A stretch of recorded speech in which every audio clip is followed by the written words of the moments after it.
एक सवाल हमारे दारुल इफ्ता में ये आ रहा है कि कुछ लोग कुत्तों की लड़ाई करवाते हैं, मुर्गों की लड़ाई करवाते हैं, तो इस हवाले से क्या हुक्म है? फिर इनाम भी जो जीत जाता है वो इनाम लेता है।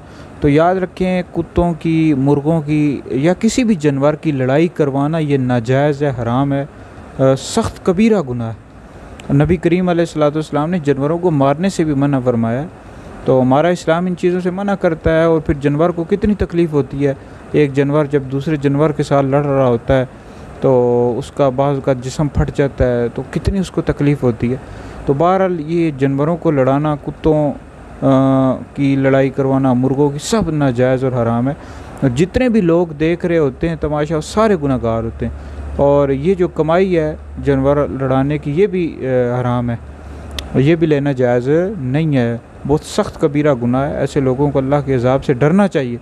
और इंसानों का लड़ना, ये भी इस्लाम इस चीज़ को पसंद नहीं करता कि इंसान आपस में लड़े, एक मुसलमान दूसरे मुसलमान से लड़े। तो जानवरों को लड़ाना, कितना बेज़ुबान जानवर हैं, तो उनको लड़ाना बहुत कबीरा गुनाह है। नबी पाक अलैहिस्सलाम ने इसे मना किया है। ऐसे लोगों को डरना चाहिए। अल्लाह ताला का अज़ाब बड़ा सख्त है, तो लिहाजा जानवरों की लड़ाई नहीं करवा सकते।